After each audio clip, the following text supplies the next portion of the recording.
네, 감사합니다. 우리 함께 먼저 기도하겠습니다. 사랑과 은혜가 풍성하신 아버지 하나님 감사합니다.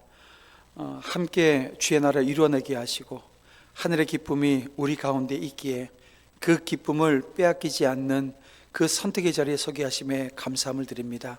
오늘 이 시간 우리 남전도의 헌신 예배로 드리오니 주여 이 시간 말씀 주실 때 그 말씀마다 오늘의 삶의 자리를 돌아보고 주님께 온전한 헌신으로 드려지는 삶의 자리 되게 하여 주시옵소서. 인도하심에 감사하오며 예수님의 이름으로 간절히 기도 올리옵나이다. 아멘. 할렐루야. 예, 사랑하고 축복합니다. 어떻게 점심 식사 맛있게 드시셨습니까? 예, 저는 오늘 점심 너무 많이 먹어가지고요. 저희 교회 점심이 되게 맛있어요. 국하고 밥 주는데요. 국밥 전문점입니다. 국밥의 전문점. 하나님께서 오늘 이 시간 여러분들과 함께 만나게 하시고 또 이렇게 말씀의 은혜를 나눌 수 있는 은혜 주심에 감사함을 드립니다.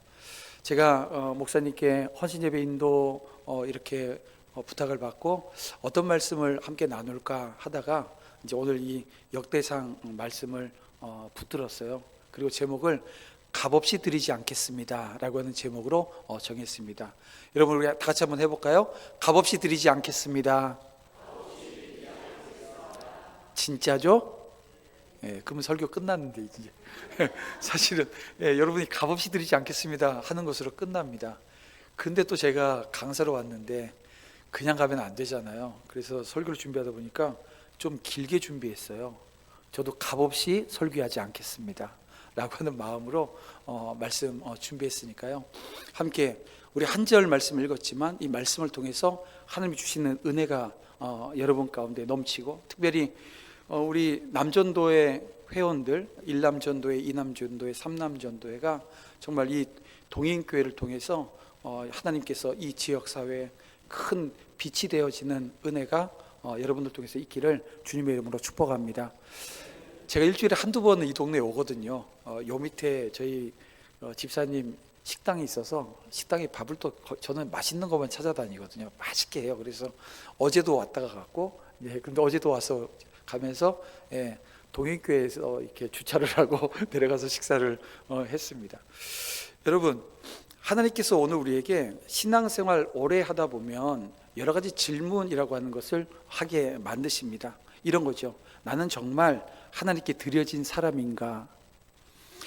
나는 예배를 드리고 있는가? 아니면 정말 하나님께 어떤 모습으로 서 있는가? 이게 지금 이거 우리가 따지고 묻는 자리에 서게 되어집니다. 근데 우리는 어때요? 봉사도 하고 헌금도 하고 교회를 위해서 애쓰기도 하고 그것이 정말 하나님이 기뻐하시는 헌신인가? 라고 하는 이 물음이 그럼에도 불구하고 뒤에 달리는 것을 보게 되어집니다. 근데 왜 이런 질문이 우리가 신앙생활에 나가면서 필요할까요? 라고 묻는다고 한다면 이런 겁니다. 우리가 무엇을 믿느냐라고 하는 것은 벌써 넘어선 사람들입니다. 그러면 지금 저와 여러분이 서 있는 자리는 무엇을 드리며 사느냐라고 하는 것으로 드러난다는 거예요. 뭐가요? 신앙이 그렇게 드러난다는 것입니다. 그러니까 우리는 입술로는 쉽게 말할 수 있죠. 주님 사랑합니다. 주님 위에 살겠습니다. 좀 전에 우리 함께 다 했던 것처럼 값없이 드리지 않겠습니다. 우리 충분히 말할 수 있어요. 근데 진짜 헌신이 어디서 판가름 납니까?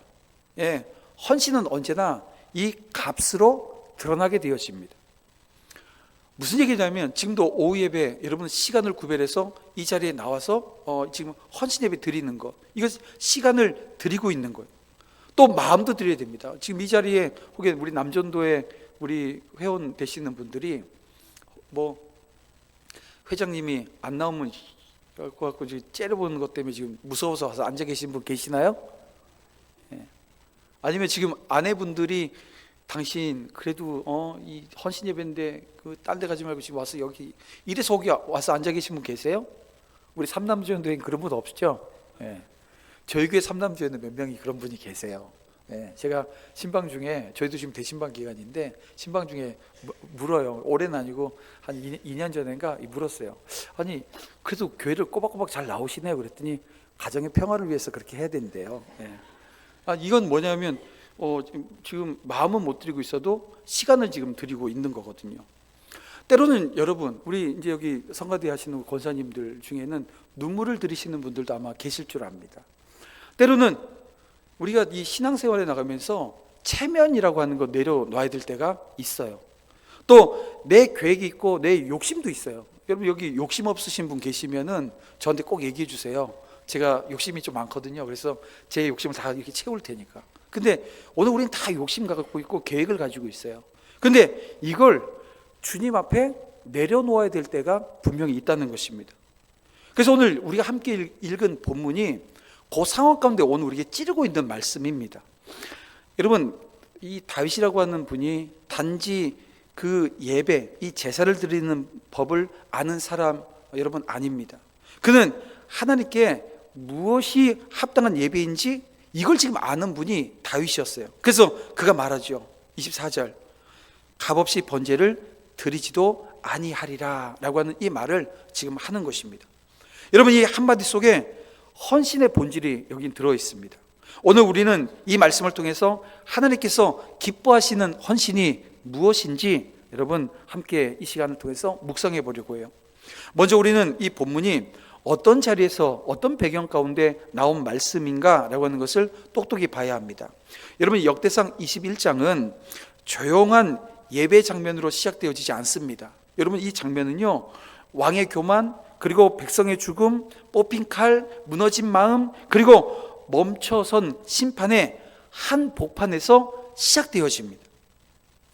다윗이 어느 날 요압과 백성의 지도자들에게 명해요. 뭐냐면 이스라엘과 유다 인구를 계수하라는 거예요. 숫자를 세라는 거예요.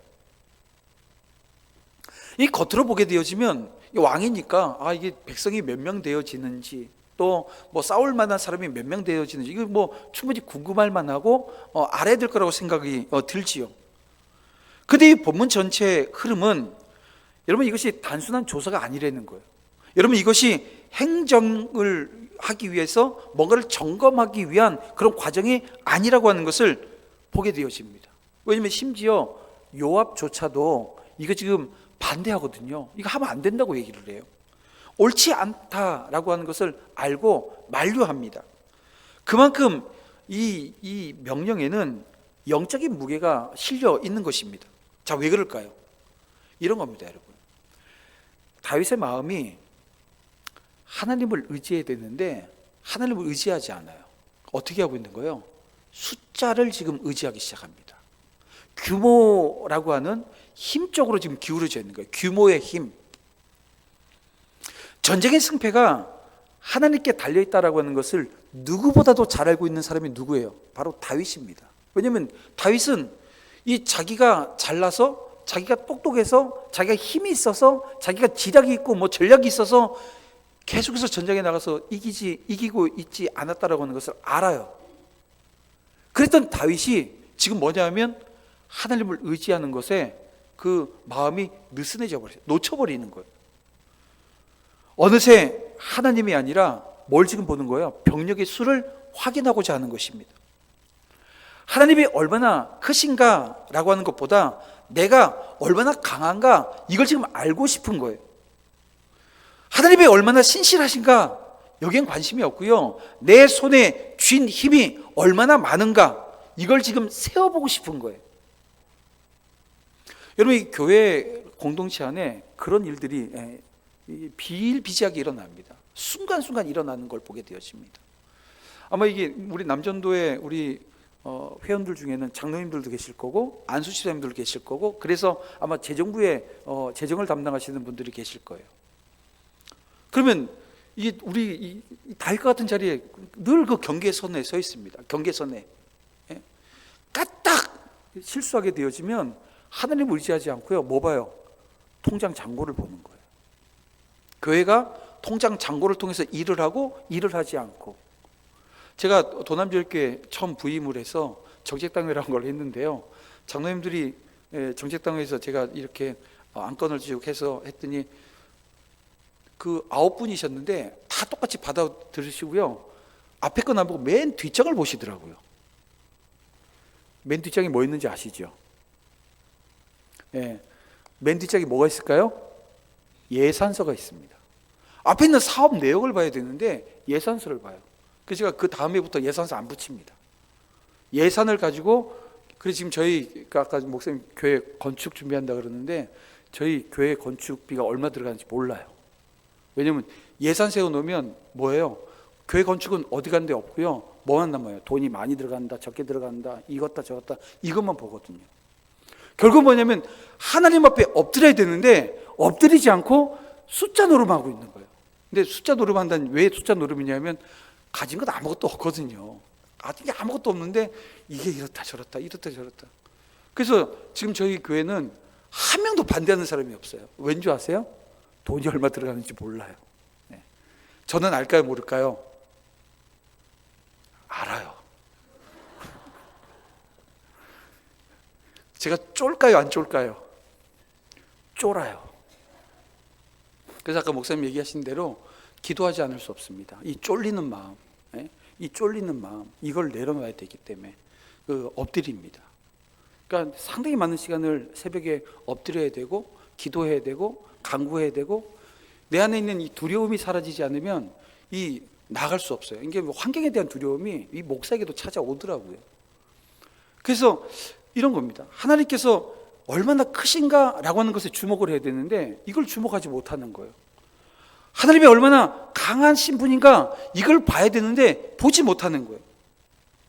결국 여러분, 이 인구조사가 끝난 뒤에 성경은 짧지만 아주 무겁게 이런 말씀을 주세요. 우리 읽지 않았는데 7절 말씀입니다. 7절을 보면 하나님이 이 일을 악하게 여기사 이스라엘을 치심해라고 말씀합니다. 다윗이 늦게나마 자신이 어떤 죄를 지었는지 깨달아요. 그리고 하나님께 자복합니다. 하지만 이미 죄의 파장은 이 공동체 전체를 이게 흔들어 놨어요. 퍼졌다는 얘기예요. 하나님께서 선지자 갓을 통해서 세 가지 징계의 길을 제시합니다. 기근이냐, 패전이냐, 전염병이냐. 다윗이 사람의 손, 이제는 깨달은 거예요. 이제는 아니구나. 이제는 내가 이렇게 하면 안 되겠다. 그래서 이 세 가지 중에 사람의 손을 의지하는 걸 선택하지 않습니다. 하나님의 손에 빠지는 것이 낫다고 해서 여호와의 손에 자신을 맡겨요. 그리고 그 결과는요, 본인이 생각했던 것보다 너무나도 참혹한 거예요. 온 땅에 전염병이 퍼졌고 이 전염병을 통해서 7만 명이라고 하는 사람이 엎드려집니다. 여기서 역대상 21장의 배경은 그렇습니다. 단순한 교훈을 주기 위한 말씀이 아니라고 하는 것을 알게 되어집니다. 매우 비장한 장면으로 이제는 바뀌어요. 예루살렘을 향한 심판이 더 나아가는 순간 이 다윗이 눈을 들어 보니까 여호와의 사자가 칼을 빼어서 하늘과 땅 사이에 서 있는 것을 보게 되어집니다. 왕과 장로들은요, 굵은 베옷을 입고 얼굴을 땅에 대고 엎드려요. 여러분, 이 장면이 하나님, 제가 잘못했어요. 여러분, 이 정도의 회개 여러분 아닙니다. 여러분, 이미 백성들은 7만 명이라고 하는 사람이 죽었어요. 심판의 칼이 이 성읍 위에, 이 예루살렘 성읍 위에 들려있는 상황입니다. 다윗은 여러분 그 자리에서 하나님께 부르짖어요. 뭐라고 부르짖냐면 17절 말씀 보니까 이렇게 부르짖습니다. 명령하는 자가 내가 아닙니까? 명령한 사람은 저거든요. 죄를 범한 게 전데, 악을 행한 게 전데, 어떻게 이 양들이 아무것도 한 게 없는데 이 양들이 이렇게 쓰러집니까? 지금 이 얘기를 지금 하고 있는 거예요. 여러분, 이 고백은 자기 체면을 지키는 말이 아닙니다. 왕으로서 이 자기 죄가 이 공동체에 어떤 상처를 남겼는지 아주 처절하게 마주하게 하는 이 고백입니다. 그렇습니다. 이제 이 다윗 왕은 숫자를 세던 왕이 아니라 죽어가는 백성을 바라보면서 자신의 가슴을 치는 지금 목자가 되어져 있는 거예요. 바로 그때 하나님께서 갓을 통해서 다윗에게 말씀을 주세요. 올라가서 여부스 사람 그 오르난의 타작마당에 여호와를 위해서 제단을 쌓으라는 것입니다. 여러분, 이 말씀은 단순히 예배 장소를 지정하는 것이 아니고요, 이제는 심판이 멈추고 회개의 자리가 예배 자리로 바뀌고 죽음의 현장 한복판에 이 속죄의 제단이 세워지는 순간입니다. 다윗이 어떻게 했을까요? 즉시 올라갑니다. 왜냐하면 이건 지금 이 생명을 다투는 이 문제이거든요. 즉시 올라갑니다.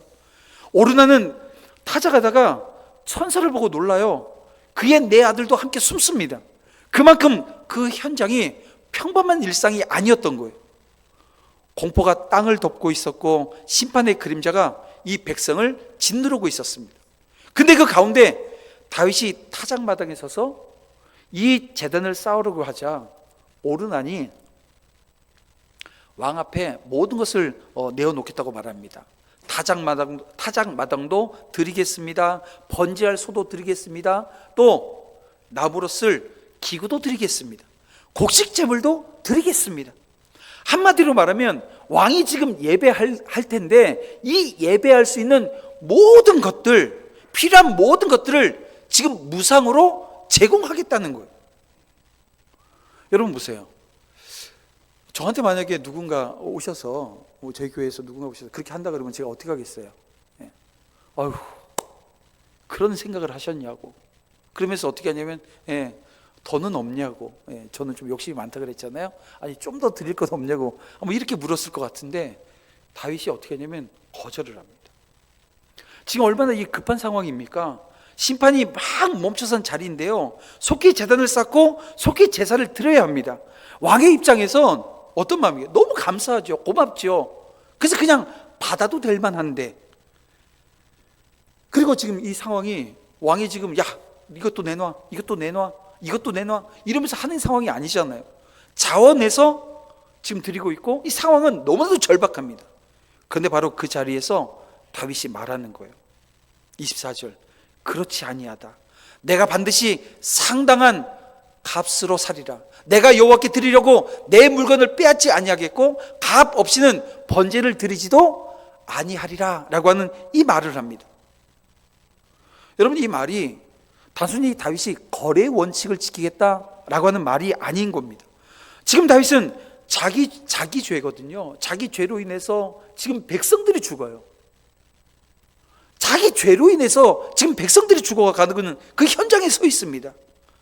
칼을 든 천사가 지금 그 자리에 있는 거예요. 지금 칼을 든 천사를 봤어요.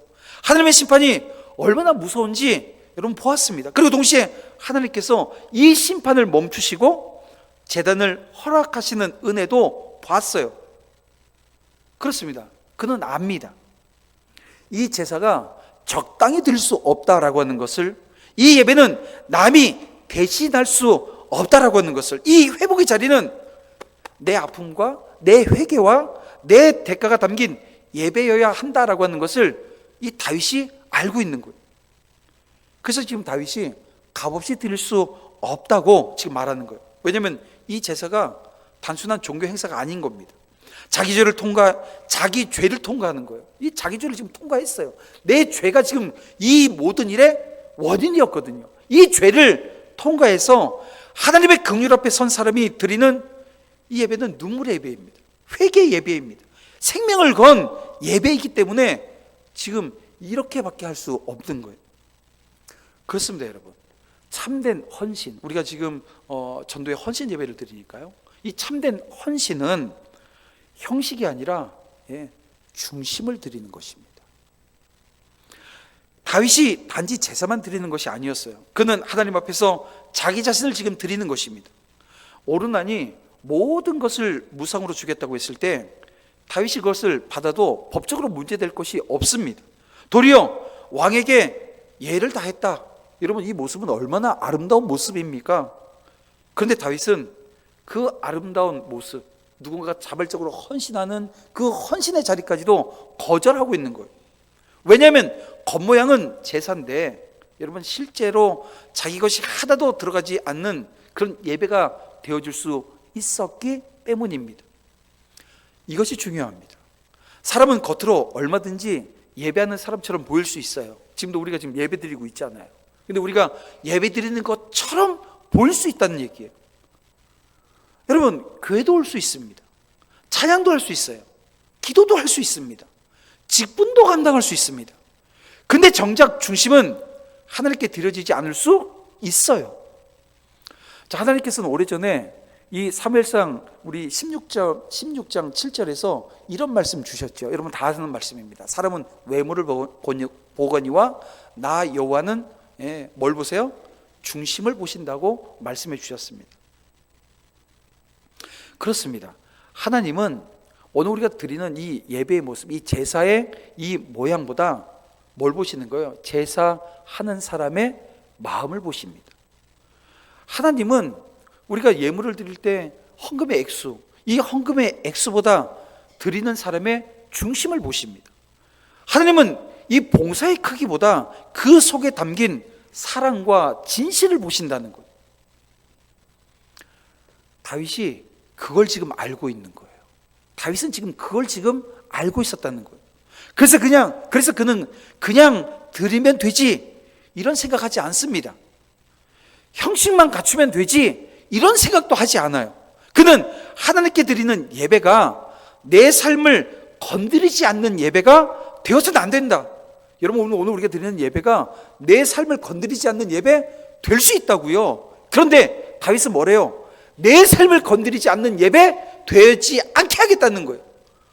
내 삶을 건드리는 예배가 진짜 예배라고 하는 것을 다윗이 지금 우리에게 말씀해 주는 거예요.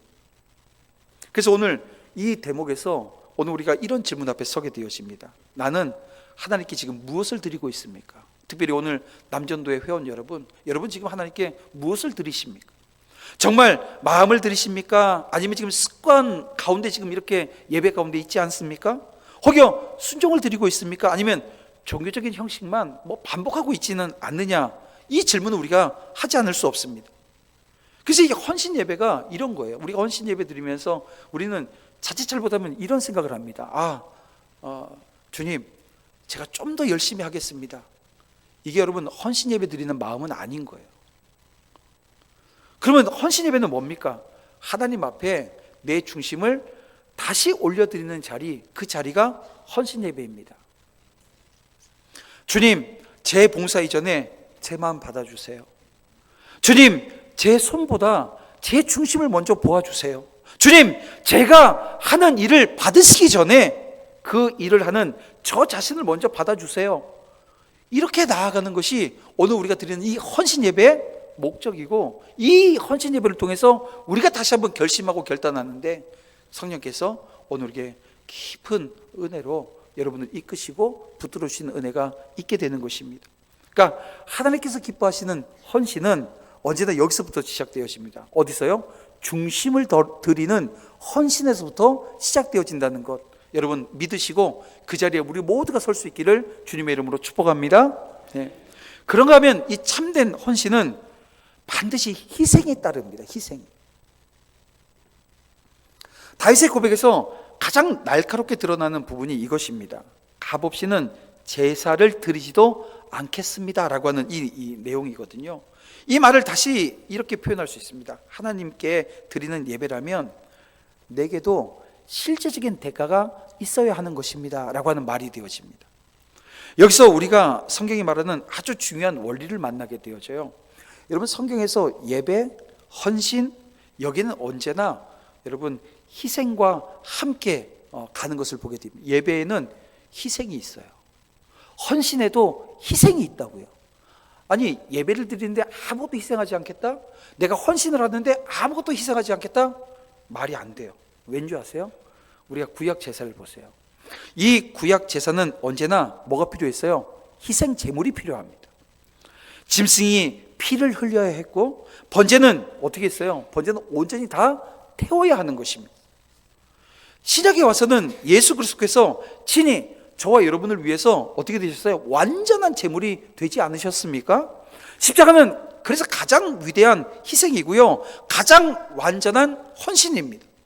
그러므로 하나님 앞에 드려지는 헌신은 희생이 없다라고 하는 것, 이건요 성경의 흐름과 이 말씀과 전혀 맞지 않습니다.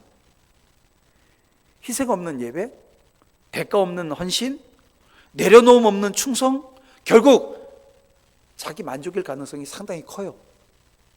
그래서 희생은 여러분 여러 가지 모습으로 나타납니다.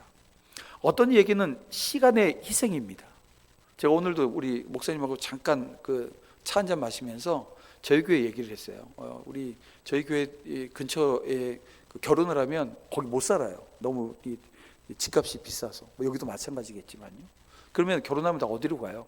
경기도로 갑니다. 용인으로 가고 뭐 김포로 가고 저기 남양주로 가고 이러거든요. 그러면 거의 교회를 떠나요. 그쪽으로 가겠다. 그럼 제가 아니 왜 광야를 선택을 하냐고. 이 광야 중에도 이 어떤 1세대가 되는 거거든요. 광야 1세대가 되는 겁니다. 아니 할머니 할아버지 때부터 다 믿어도요, 자기가 거기 딱 나가는 순간 광야 1세대예요.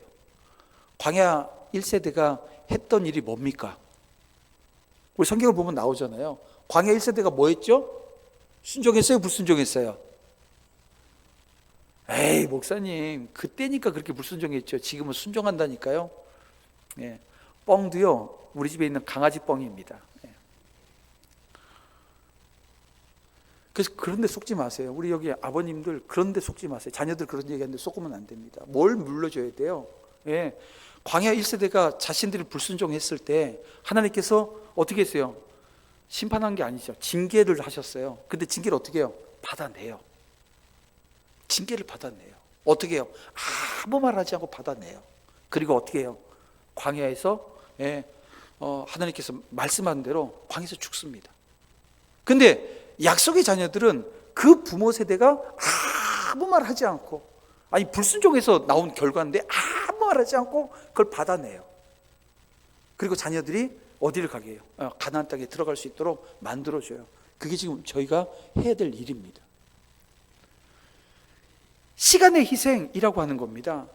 여러분 바쁘다라고 하는 핑계로 제 친구 목사님한테 우리 교회 안수 집사님이 와서 그런 얘기 하더래요. 목사님, 제가 닭집을 하려고 그랬는데 여기다 하는 게 맞습니까? 여기다 하는 게 맞습니까? 여기다 하는 게 맞습니까? 묻더래요. 그래서 속으로 내가 무당인가? 그걸 내가 어떻게 여기다 하면, 아니 본인이 결정하서 해야지 어디서 하면 좋다고 내가 어떻게 그걸 찍어주냐고요. 그래서 그냥 자꾸 묻길래 여기다 하세요 했는데 대박이 났어요. 안수 집사님이 주일날 교회를 못 와요. 아침부터 뭐 하느라고요? 닭 튀기느라고. 그 어떻게 됐을까요? 망했죠. 잘 된다고 끝까지 잘 되는 게 아니거든요. 이게 여러분 시간의 희생이라고 하는 것, 이게 오늘 우리가 이 예배 드리는 것이 그렇습니다. 거리가 멀다고 뭐 이게 시간의 희생이 없는 여러분 그 자리는요, 그 온전한 예배의 자리, 헌신의 자리에 서지 못합니다. 또 어떤 얘기는 물질의 희생이라고 하는 게 이 예배 자리는 있습니다. 이런 거예요. 내 삶에 꼭 필요하다고 여겼던 것을 하나님 앞에 먼저 드리는 것입니다. 저희 교회에서는 캄보디아에 그 교육기관을 설립하기 위해서 수년 전부터 기도하면서 준비를 했어요. 근데 그 준비하는 과정 중에 뭐 코로나 때 그 마을 자체가 되게 빈민가예요. 아주 그냥 막 깡통집, 이게 우리 옛날에 그 깡통집들 있잖아요. 그런 집으로 지어놨는데 거기다 하나님께서 제 마음에 그 집을 짓게 하시더라고요. 그래서 이게 설교하면서 선포를 했어요. 그랬더니 주중에 헌금 안 할 것 같은 분들이 막 돈을 350만 원씩, 집 한 채 짓는데 350만 원, 400만 원이면 이렇게 벽돌로 지을 수 있거든요. 그 막 돈을 가지고 오시는 거예요. 그래서 아니 주일날 하세요. 이걸 왜 저한테 가지고 오세요? 그랬더니 하는 얘기가 주일까지는 못 기다리겠대요. 왜냐하면 주일 전에 요 마음이 왔다 갔다 하까 하는데 하까 해가지고 뽑아갖고 왔다는 거예요. 여러분 물질의 희생이라고 하는, 근데 그분들 중에요 정말 어렵고 힘든 분들이 계시거든요. 근데 그분들이 그 물질을 드려요. 뭐냐면 자기 필요거든요. 내가 지금 오늘을 살아야 되고 내 자녀들을 위해서 써야 되는데 그 물질을 거기다 흘려보내요. 내 삶에 꼭 필요하다고 여겼던 것, 이게 여러분 하나님 앞에 먼저 드리는 희생이라고 하는 게 필요하다는 겁니다. 또 어떤 사람에겐 이 자존심의 희생도 필요합니다. 우리가 지금 교회 이 공동체 생활을 하면서 이 자존심의 희생, 이거 되게 필요한 부분입니다. 뭐냐면 내가 옳다고 여겼던 것, 이 마음 내려놓고 순종하는 거예요. 저희 교회가 지금 이제 그 교회 공사하기 전에 마지막 이제 임직식 하겠다고 지금 이제 이번 주에 이번 달에 이제 피태 선거를 합니다.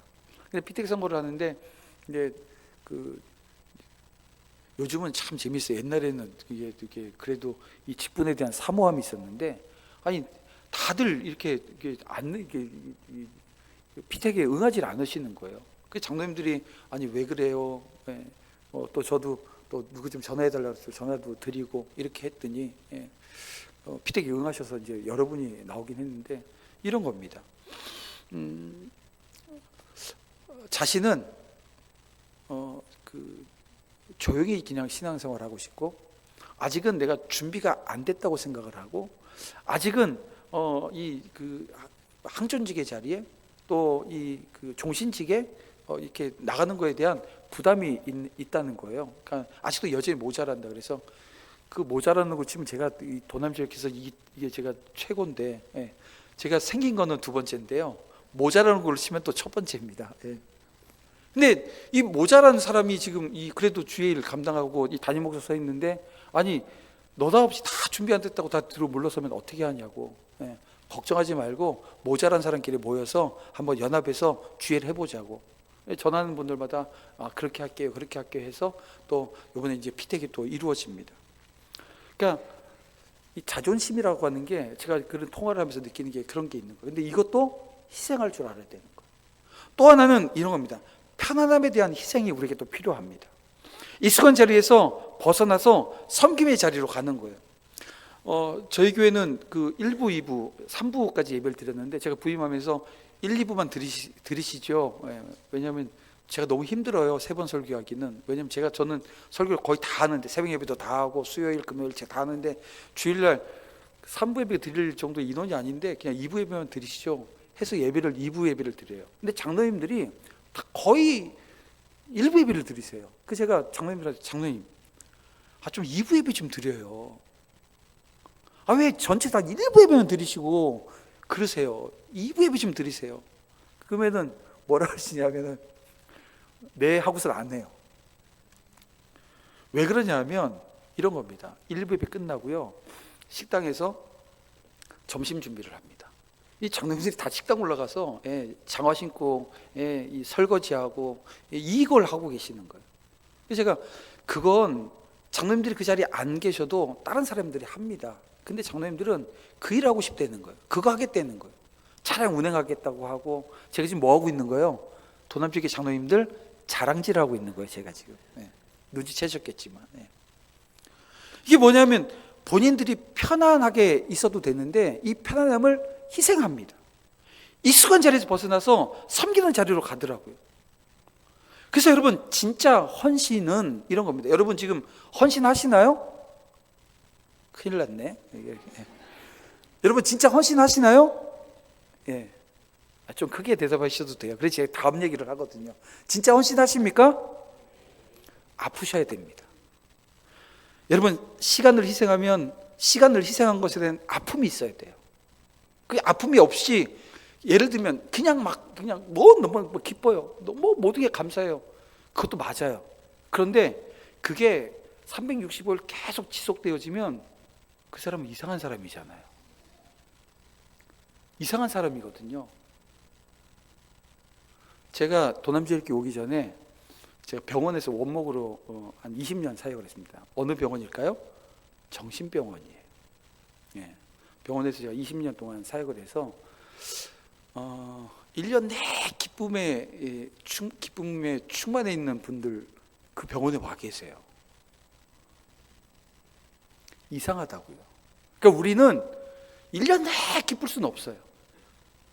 그래서 아까 제가 그 기도 중에도 기도했지만, 하나님 나라 기쁨을 빼앗기지 않겠다. 이 빼앗기지 않으려면 어떻게 되냐면 여기도 희생을 해야 돼요. 저 부산에 가면 꼭 가야 되는 그 맛집들이 있어요. 그 맛집 중에 하나가 이재모 피자라고 하는 곳이 있습니다. 들어보셨나요? 저기 핸드폰에다 입력하세요. 부산 가면 이재모 피자 가야 돼. 얼마 전에 TV에도 나오고 했는데, 제가 거기 그 운영하시는 사장님이신 김익태 장로님입니다. 이 장로님하고 제가 2023년도부터 교제를 하고 갈 때마다 제가 그 장로님의 간증을 듣습니다. 제가 지난주에도 가서 피자 공짜로 얻어먹고 간증 1시간 듣고, 그러니까 제가 오늘도 또 이렇게 예배 중에 그 이야기를 나눌 수 있는데요. 그분은 하나님이 주시는 기쁨 빼앗기지 않겠대요. 기업을 하는데 기업 정신이 하나님이 주신 기쁨을 빼앗기지 않기 위해서 그 기업을 합니다. 근데 하나님께서 막 기름 부어주세요. 제가 2023년도에 주말 매출이 5천만 원, 6천만 원이라는 얘기를 들었거든요. 근데 이번에 깜짝 놀랐어요. 일주일 매출이 15억이랍니다. 1년 매출이 700억이에요. 1년 매출이. 왜 하나님께서 그렇게 막 폭발적으로 거기가 잘 되게 뭐라고 얘기하시냐면 안 될만 하면 뭐가 하나 터진대요. 그래가지고 막 다 잘 되게 되죠. 하나님께서 주시는데 그 기쁨을 빼앗기지 않겠다라고 하는 것 때문에 이게 살아가는 삶의 자리에 대한 얘기를 하세요. 다시 말씀드리는데요, 진짜 헌신은 아픔이 따릅니다. 그러니까 여러분, 내가 헌신해. 근데 헌신하는데 아무 아픔이 없어. 이상한 거예요. 진짜가 아닐 가능성이 다분합니다. 내가 지금 헌신을 결단했는데 내게 지금 아무 아픔이 없어요. 가짜일 가능성이 상당합니다. 진짜일 수도 있어요. 근데 아닐 수 있다고요. 이걸 여러분 아셔야 돼요. 왜냐하면 내가 내 것을 내어놓지 않으면 이 헌신이요 이어지지 않기 때문에 그렇습니다. 그러나 바로 그 지점에서 헌신은 진짜가 되는 거예요. 주님은 이런 말씀 주셨죠. 한 알의 밀이 땅에 떨어져서 어떻게 해요?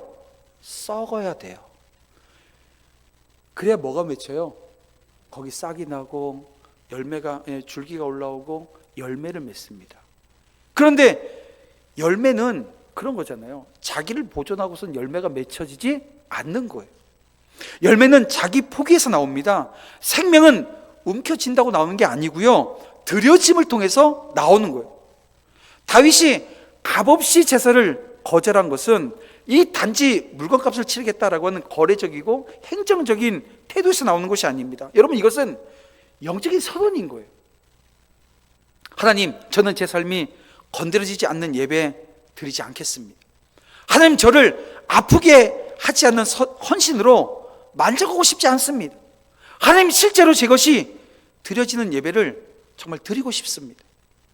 성도 여러분, 오늘 우리의 예배와 이 봉사, 여러분 돌아보셔야 돼요. 오늘 우리 신앙에는 여러분 값이 있습니까? 오늘 우리 순종에 손해라고 하는 게 있습니까? 우리의 헌신에는 이 내려놓음이라고 하는 게 있느냐고요. 혹시 우리는 하나님께 남는 시간 드리고 있고 남는 힘만 드리고 있고 남는 관심만 드리고 있지는 않은가 살피자는 얘기예요.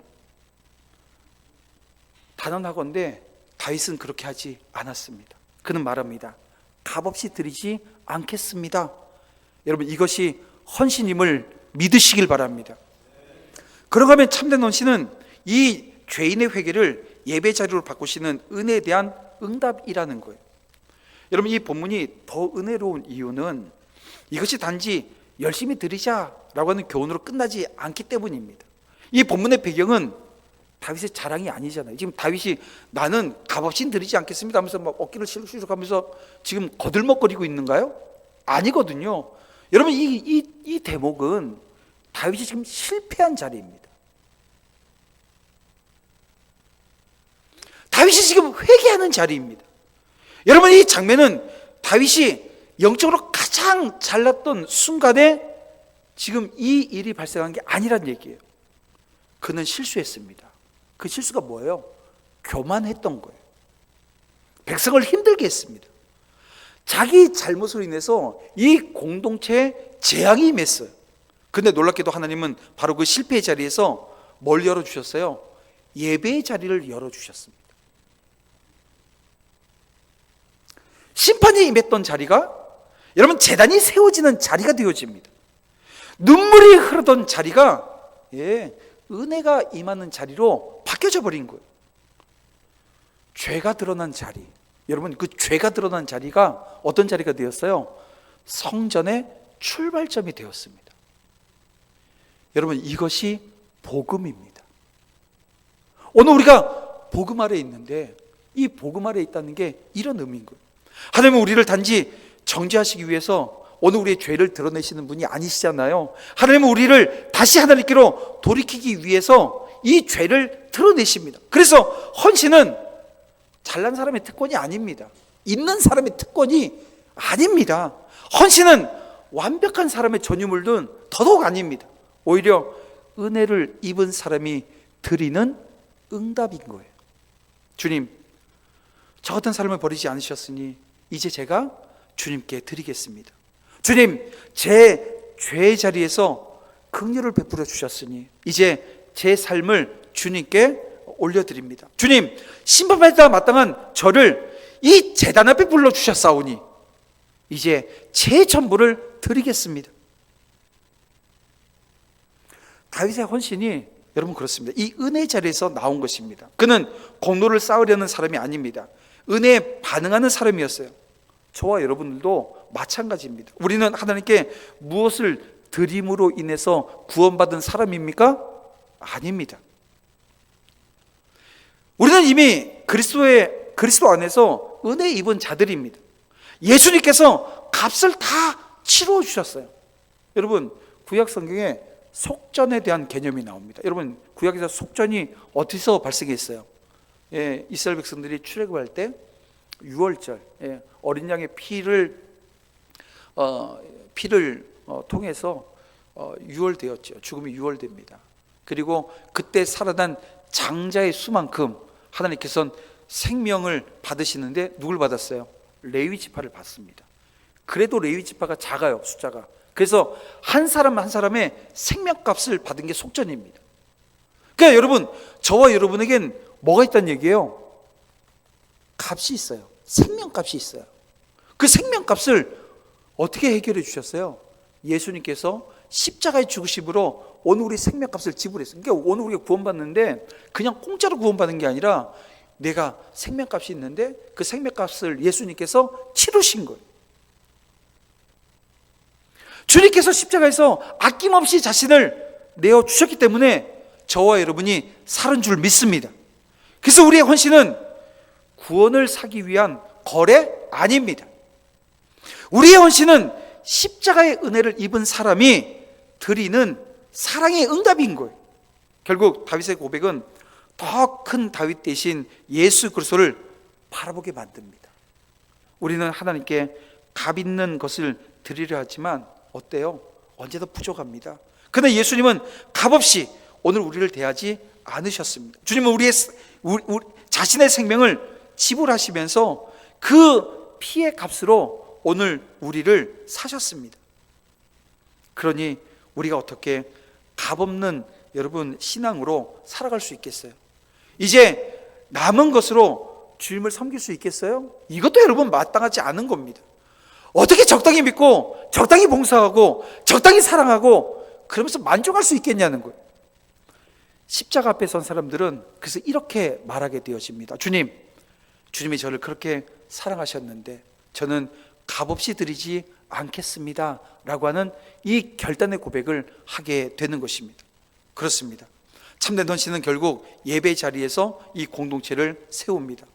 오늘 이 본문이 놓인 역대상 전체의 흐름을 보게 되어지면요, 이 사건은 단지 한 번의 제사로 끝나지 않는 것을 보게 되죠. 여러분, 이 자리가, 이 오르난의 타작 마당이 나중에 그 자리에 뭐가 들어섭니까?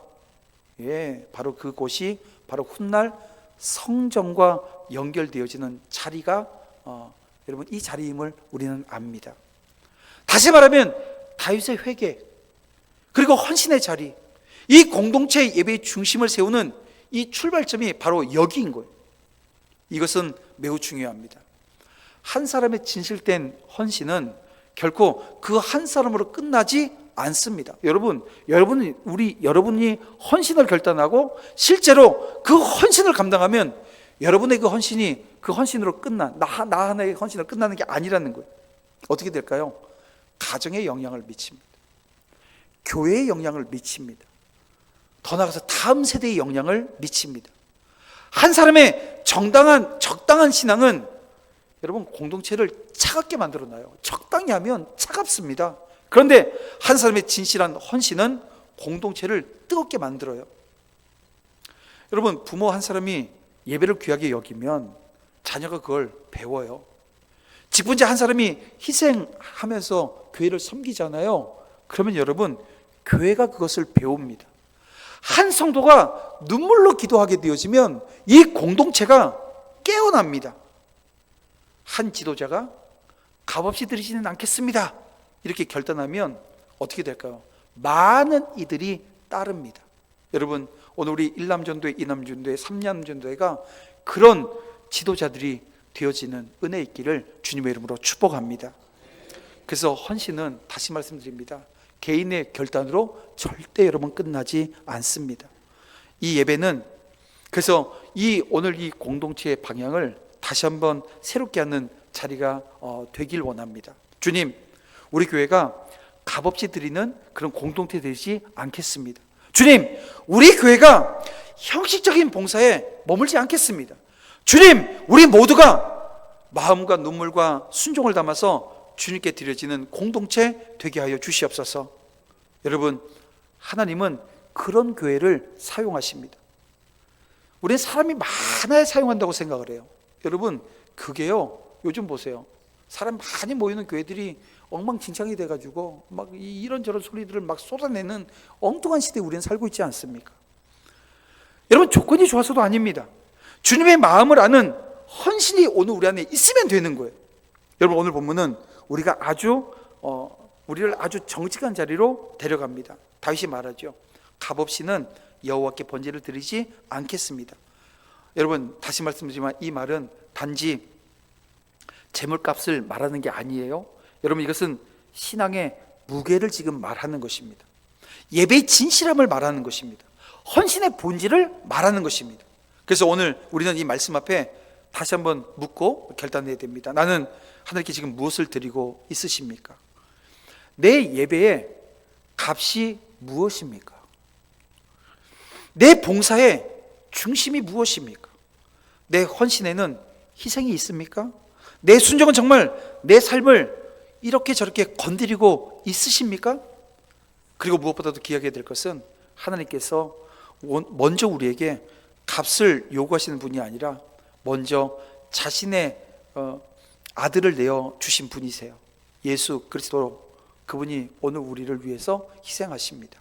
그 십자가 사랑이 오늘 저와 여러분을 헌신의 자리로 부르는 것입니다. 그래서 오늘 헌신 예배에서 정말 여러분 여러 가지 결단들이 우리 안에 있을 수 있어요. 근데 한 가지 결단들은 하시자고요. 오늘 들은 말씀 중에 주신 하나님의 그 말씀이 내 심장에, 내 마음에 박힌 말씀이 있으면 그거 붙들고 여러분 하나님 앞에 엎드리셔야 됩니다. 기도하셔야 됩니다. 하나님은 값없이 드리는 형식적인 제사, 예배 찾지 않으십니다. 하나님은 자신을 드리는 사람, 중심을 드리는 사람, 은혜에 반응하는 사람을 찾습니다. 오늘 이 예배가 그런 예배 되기를 주님의 이름으로 축복합니다. 우리의 입술로 만이 아니라 우리의 삶이, 오늘 우리의 말뿐만이 아니라 오늘 우리의 중심이, 오늘 우리의 순간만이 아니라 우리의 전부가 하나님께 드려지는 복된 헌신이 되어지기를 주님의 이름으로 축원함을 드립니다. 우리 함께